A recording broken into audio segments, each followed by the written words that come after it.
നമസ്കാരം, എല്ലാവർക്കും പ്രവാസി മലയാളിയിലേക്ക് സ്വാഗതം. എയർ ഇന്ത്യ വന്ന് പണി ഇരന്നു വാങ്ങുകയാണ്. യാത്രക്കാരെ ബുദ്ധിമുട്ടിലാക്കുന്ന നടപടികൾക്ക് മുട്ടൻ പണിയാണ് വിമാന കമ്പനിക്ക് കിട്ടിയിരിക്കുന്നത്. ടിക്കറ്റ് ഉണ്ടായിട്ടും യാത്രാ അനുമതി നിഷേധിച്ച സംഭവത്തിൽ എയർ ഇന്ത്യ അടപടലം പെട്ടിരിക്കുകയാണ്. ടിക്കറ്റിന്റെ പൈസ മാത്രമല്ല, ലക്ഷങ്ങൾ യാത്രക്കാരന് നഷ്ടപരിഹാരം നൽകാനാണ് വിധി. മുൻകൂട്ടി ബുക്ക് ചെയ്ത യാത്രാ ടിക്കറ്റ് ഉണ്ടായിട്ടും യാത്രാ അനുമതി നിഷേധിച്ചതിൽ മകന്റെ വിവാഹത്തിൽ പങ്കെടുക്കാനാകാതെ പോയ യാത്രക്കാരന് എയർ ഇന്ത്യ 7 ലക്ഷം രൂപ നഷ്ടപരിഹാരം നൽകാൻ വിധി വന്നിരിക്കുകയാണ്. ലോകത്തെ ഏറ്റവും വലിയ വിമാനം വാങ്ങൽ കരാറുകളിലൊന്നിൽ ഒപ്പിട്ട് വ്യോമയാന മേഖലയിലെ തിളക്കമുള്ള കമ്പനികളിൽ ഒന്നായി മാറിയ ഈ അവസരത്തിൽ തന്നെ എയർ ഇന്ത്യക്ക് വൻ തിരിച്ചടിയാണ് കിട്ടിയിരിക്കുന്നത്. കോട്ടയം ജില്ലാ ഉപഭോക്തൃ തർക്ക പരിഹാര കമ്മീഷനാണ് നഷ്ടപരിഹാരം വിധിച്ചത്.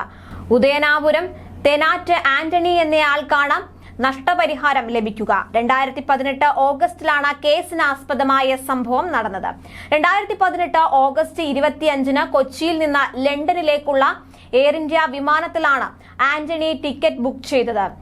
ഓഗസ്റ്റ് 28 ഇംഗ്ലണ്ടിലെ ബർമിംഗ്ഹാമിൽ നടക്കുന്ന മകന്റെ വിവാഹത്തിൽ പങ്കെടുക്കാനായിരുന്നു ഇത്. എന്നാൽ കൊച്ചിയിൽ നിന്ന് യാത്ര ചെയ്യാനാവാതെ വന്നതോടെ ഡൽഹിയിൽ നിന്നുള്ള മറ്റൊരു വിമാനത്തിൽ ആന്റണി ടിക്കറ്റ് വാങ്ങി. ബ്രിട്ടനിൽ സ്ഥിരതാമസ പെർമിറ്റുള്ള ആന്റണി 2 വർഷത്തിൽ കൂടുതൽ ബ്രിട്ടന് പുറത്ത് താമസിച്ചു എന്ന കാരണം ചൂണ്ടിക്കാട്ടി എയർ ഇന്ത്യ യാത്ര വിലക്കുകയായിരുന്നു. ഇതോടെ കൊച്ചിയിലേക്ക് മടങ്ങിയ ആന്റണി തൊട്ടടുത്ത ദിവസം ഖത്തർ എയർവേസിൽ ദോഹ വഴി മാഞ്ചസ്റ്ററിലും പിന്നീട് റോഡ് മാർഗം ബർമിംഗ്ഹാമിലും എത്തിയപ്പോഴേക്കും മകന്റെ വിവാഹം കഴിഞ്ഞിരുന്നു.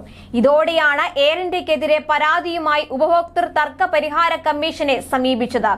കേസിൽ വാദം കേട്ട VS മനുലാൽ, പ്രസിഡന്റും R ബിന്ദു, KM ആന്റോ എന്നിവർ അംഗങ്ങളുമായുള്ള ജില്ലാ ഉപഭോക്തൃ തർക്ക പരിഹാര കമ്മീഷനാണ് ആന്റണിക്ക് 7 ലക്ഷം രൂപ നഷ്ടപരിഹാരം നൽകണമെന്ന് ഉത്തരവിട്ടത്. അതേസമയം എയർ ഇന്ത്യ വിമാനത്തിൽ സ്ത്രീയുടെ ദേഹത്ത് യാത്രക്കാരൻ മൂത്രമൊഴിച്ച സംഭവത്തിൽ എയർ ഇന്ത്യക്ക് 30 ലക്ഷം രൂപയാണ് സിവിൽ ഏവിയേഷൻ ഡയറക്ടറേറ്റ് ജനറൽ പിഴ ചുമത്തിയത്. യാത്രക്കാരുടെ പരാതിയിൽ നടപടിയെടുക്കാൻ വൈകിയതിനാണ് എയർ ഇന്ത്യക്ക് പിഴ ചുമത്തിയത്. വിമാന സർവീസുകളുടെ ഡയറക്ടർ വസുധ ചന്ദ്രയ്ക്ക് 3 ലക്ഷം രൂപ പിഴയും ചുമത്തി. കൂടാതെ വിമാനം നിയന്ത്രിച്ചിരുന്ന പൈലറ്റിന്റെ ലൈസൻസ് 3 മാസത്തേക്ക് റദ്ദാക്കുകയും ചെയ്തിരുന്നു. ഇതിന് പിന്നാലെയാണ് എയർ ഇന്ത്യക്ക് ഇപ്പോൾ വമ്പൻ പണി കിട്ടിയിരിക്കുന്നത്. കൂടുതൽ പ്രവാസി വാർത്തകൾക്കായി ഈ ചാനൽ സബ്സ്ക്രൈബ് ചെയ്യുക.